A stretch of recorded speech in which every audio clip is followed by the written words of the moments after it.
Parker.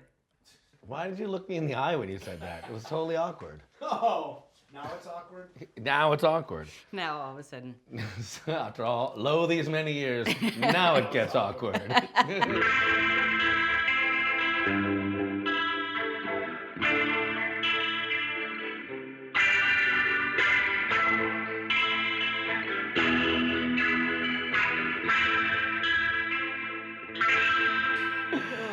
Okay, shake it off. It's all right. And I'm looking at Frank, right? I mean, sadly, yes, yeah. Okay. Don't look into the camera ever. No, look at me. I'll be the one asking the awkward questions. Great. It's been like a year since we first spoke. What are the current changes or issues that you're dealing with right now? The biggest changes that I've noticed are my voice, for sure. How my body is building muscle. Get in on this. Get in on this. I know this upsets you.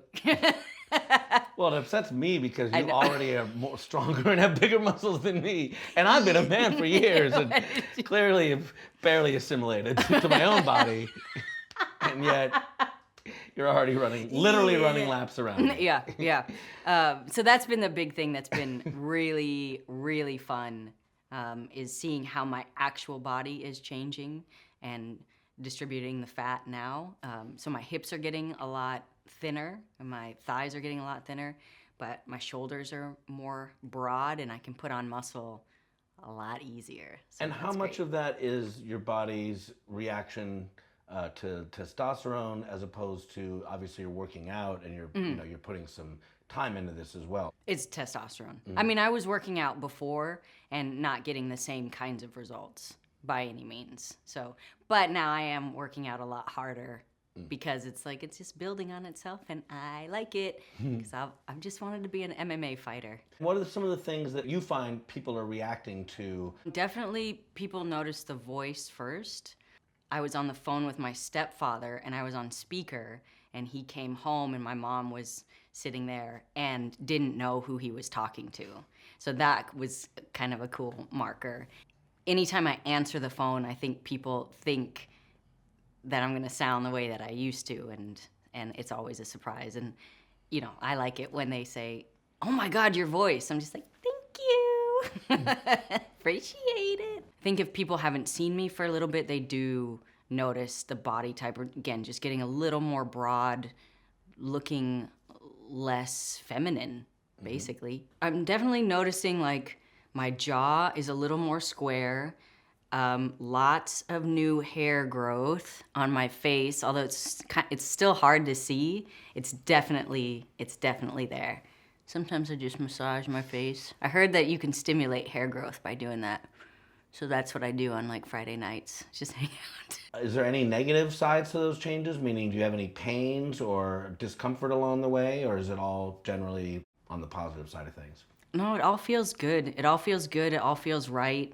It's slow. I think the most painful thing is that it's slow and that I don't really notice it the way my friends do, or if I don't see you for a couple weeks. My friends can see it, how much I'm changing, but you know, when I'm looking at myself every day, it kind of all blends into one. But overall, everything that's happened with testosterone has been great. There are definitely ups and downs, but as far as like, now it's like when I look at myself in the mirror, there's this feeling of just complete relaxation of like, this is how I've always seen myself. And looking back at like old videos and definitely seeing a difference in my face and being like, wow, this is what I always wanted. And I didn't realize how much I wanted it until I started to get it. And it's like, no, this is me. This is how I saw myself. This is great. When we talked a year or so ago, and we talked about your name, the thought was to keep your name as Jen, but I know there's been sort of an evolution of that thought. Can you tell me a little bit about where you're at with that now? So I am gonna officially change my name. Really, it started from a place of just paperwork, of of passport and driver's license and anything like that for when I don't necessarily read as female anymore, to hand over a passport or a driver's license that says Jennifer on it is going to be confusing and may cause a bunch of questions or problems, especially going out of the country. So I thought, okay, maybe I could just change it to something for official, but I still go by Jen. But then I started tossing around some names and came up with Jensen, Jensen, and just started playing with that a little bit. I put that as my Uber name when I get picked up by Uber drivers, and started telling a couple friends, because then I thought, well, I can still be Jen, but then I have this more official name that reads more as male. And also my career, all my videos are under Jen. Like hard-coded in the video, Jen Trani. So career-wise, it also made sense to still have something of Jen. But I still feel like Jen. Jennifer is moving away. Like Jennifer is slowly leaving me, which is very interesting to watch. And I've definitely had a lot of grief over that, but also a lot of respect for Jennifer for that part. And then moving into Jen, and then now Jensen. Bathrooms. At some point, they changed the bathrooms to be non-gender bathrooms. And a lot of places are getting hip to that, and a lot of places are not getting hip to that. That's been hard. That's been really one of the biggest new things that's come up, because I'm kind of in the middle. When I'm with my female friends or female presenting friends, I read as female. When I'm with my male friends or male presenting friends, I read as male. So that's been very, very challenging to navigate the bathrooms, and at the gym as well. And it's scary because you want to feel safe wherever you decide to go. And unfortunately, I talk to my trans friends and I say, what do you do? And most of them feel okay in the men's room and wouldn't get questioned because they're further along and they have more facial hair and just read quickly as male. And sometimes they'll just say, sometimes we just don't go to the bathroom. And I've been doing that as well, and just thinking like, That's gotta get uncomfortable. that is not how, that's not how people should walk around, is feeling like they cannot use the restroom. I think right now it's more me feeling weird of I'm not sure which one to go in. And sometimes I was at the doctor's office and I was like, okay, I'm gonna use the men's restroom. I'm gonna do it. And I walked in and there were like 3 guys there, and I closed the door and I said out loud, I can't do this. And I went into the women's restroom. So it is my uncomfortability for sure. It's also, you just don't know. And this is such a new thing. I have to make sure that I'm safe, because I don't know how a full-grown man is going to react if they think that I'm in the wrong restroom, or if they have an issue, or if they clock me as something that is uncomfortable to them. I'm still 5 foot. Yes, my shoulders are looking lovely, but I can't. Right. If somebody was going to, I think that's the big thing, is feeling safe. Like, I don't know what I'm walking into in that. Sure. I agree that I don't have the confidence yet, but I'm getting there.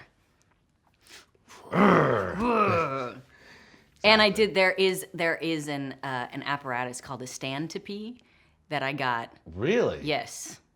Which I can tell you a funny story about that. Can I get a demo? Hold on, let's get some B-roll. Yeah, you want to see me? Tell me about this apparatus that you described. What's it called again?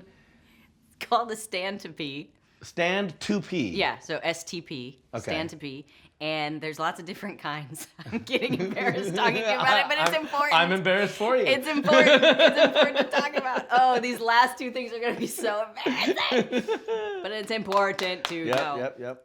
So there's lots of different designs with the stand to pee, but basically there's a large kind of like bowl, and then what looks to be like a small 3-inch penis with a fairly large hole at the end for the urethra.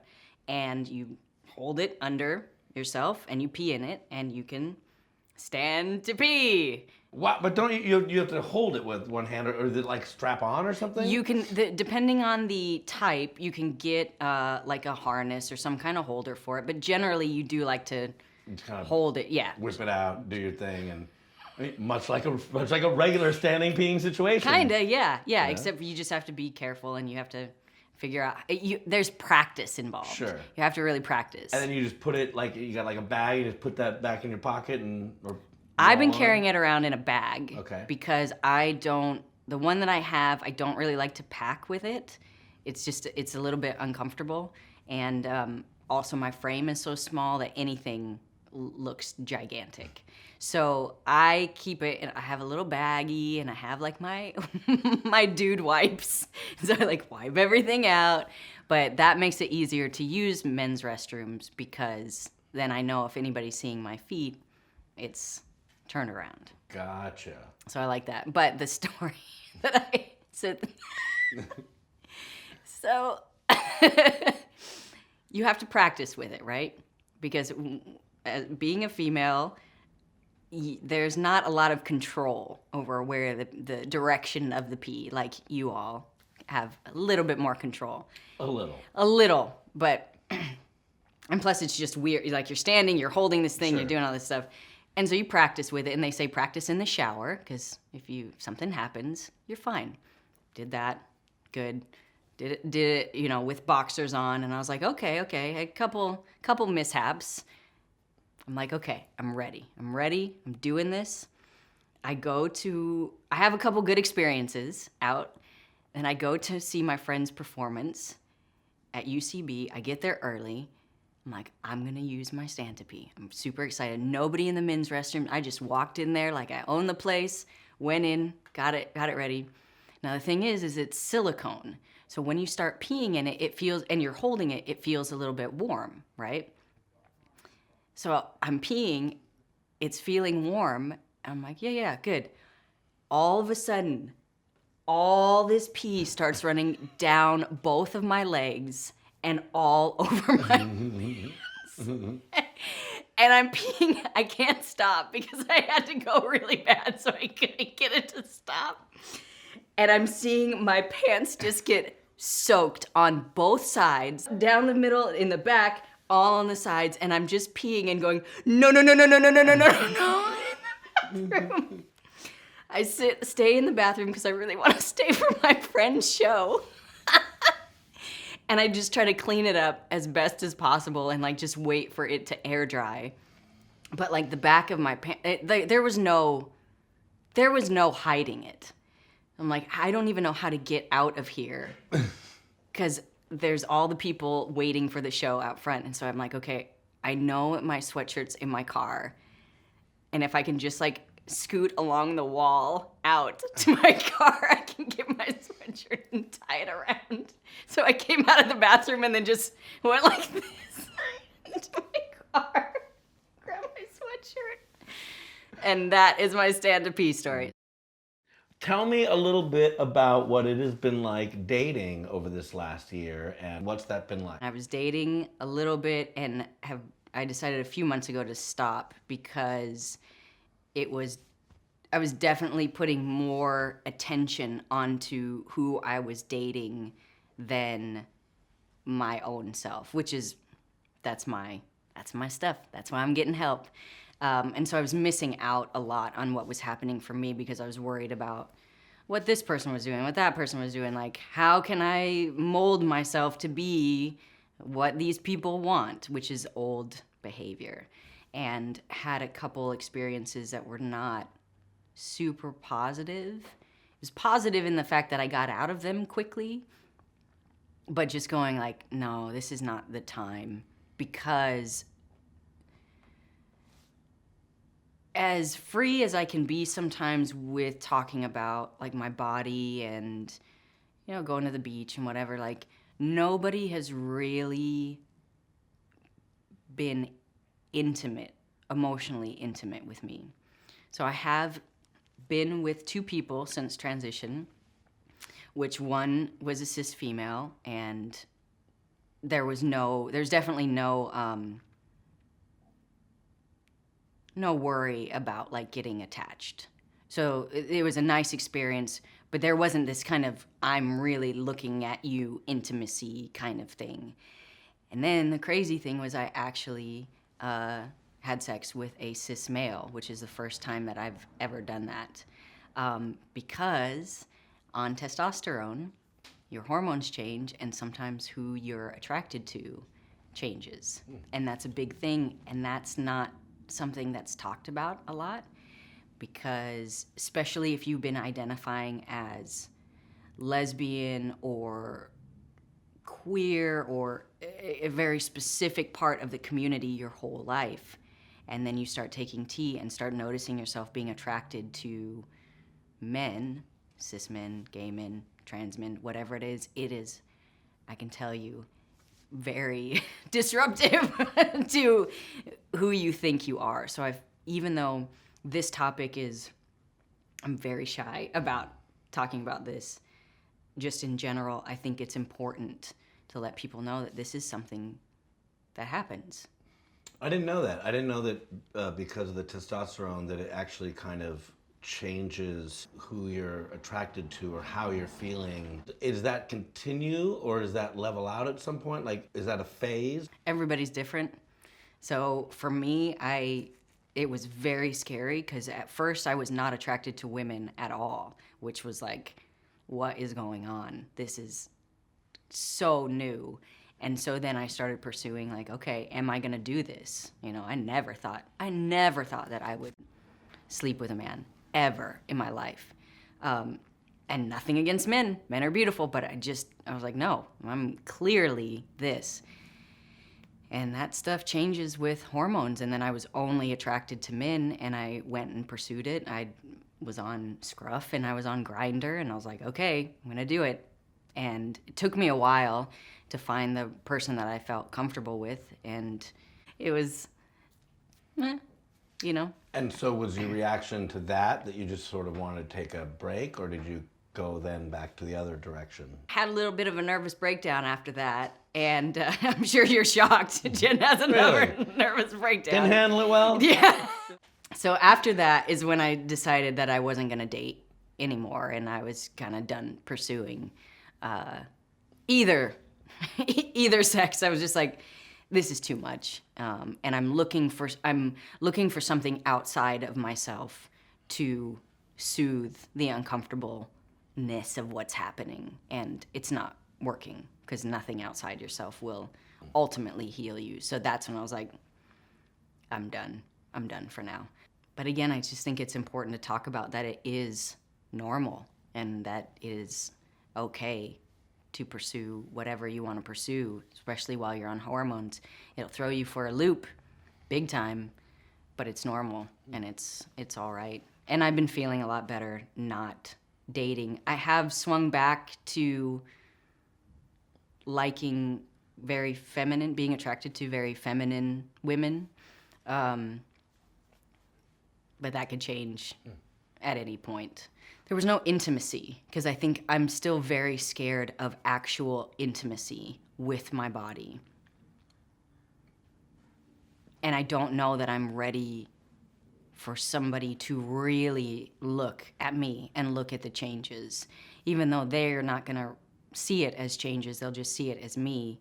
It's a lot for me there's only been one person that's like actually touched my scars, and that was a friend of mine, and it was like a big deal, but I wanted that feeling of intimacy, and she came over and it was just wonderful, and I took my shirt off and she just held me and I cried, and she just kept looking at my scars and touching, you know, and it was gentle and it was not sexual at all, but it was something that I needed. But I'm too sensitive right now to bridge the two together. I can have the intimacy with my friends, and I can have sexual energy with somebody that I'm casually dating or finding online or whatever. But right now, the idea of having sex and intimacy is way, way too much. I feel too sensitive. All of what I'm going through is what everybody goes through on some level. It's just at a heightened state because of the transition. You're always going to be in a different place, and it's always sort of this evolution. Where do you think you are now on that journey? I feel overall really, really good, but it wasn't just the transition. Therapy, 12-step, EMDR, dealing with all that stuff. So I'm in a much better place. Like when I think about where I was this time last year, I was a day away from killing myself. You know, that was the reality. Is I had a plan, I knew what was gonna happen, and I was gonna do it. And to have 12 months in between and go, my life is completely flipped around with a lot of hard work and with a lot of pain and facing massive amounts of fear. I don't feel that way. Now, that could change tomorrow, but I can at least say I don't feel the same way that I did last year, which is amazing. And everything that I've done has felt right, even when it was scary and even when it was painful.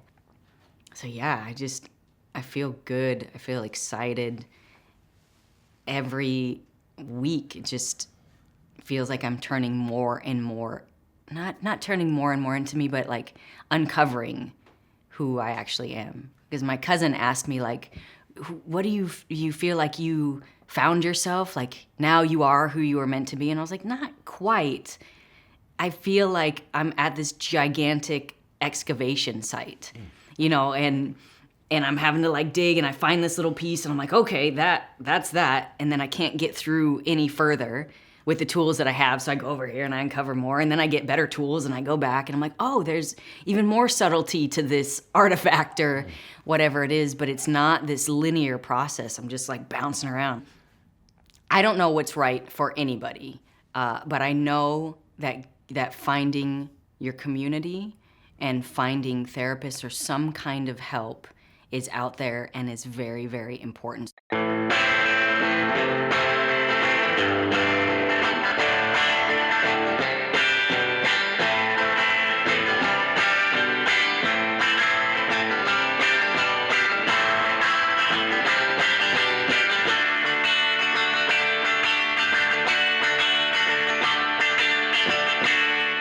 stand to pee.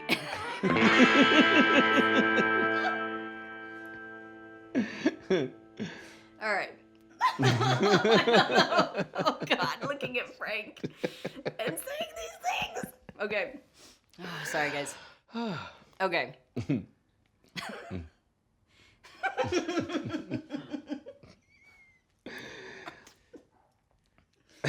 Okay. All right.